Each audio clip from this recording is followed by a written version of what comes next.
ఇప్పుడు లేటెస్ట్ గా ఆలోచిస్తే జగన్ ని పిల్లలకి ఇచ్చే భవిష్యత్తు గురించి అతను ఎంకరేజ్ చేస్తే పిల్లలు పైకి వస్తే ప్రపంచంలో మనవాళ్ళుగా నిలబడతారు. భారతదేశ పౌరులుగా నిలబెట్టే సత్తా వాళ్ళకు ఉంది.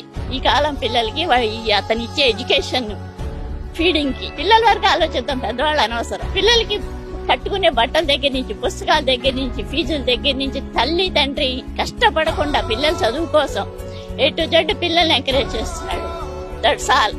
వాళ్ళు పైకి వస్తే వాళ్ళు నిర్ణయించుకోగలరు. చదువు నేర్పిన విజ్ఞానంతో ఆ పిల్లలు ఎక్కడికైనా ఐక్యరాజ్య సమితికి వెళ్ళి కూడా మాట్లాడి మన గురించి, మన దేశం గురించి చెప్పే సత్తువ వాళ్ళకి కలిగిస్తున్నాడు.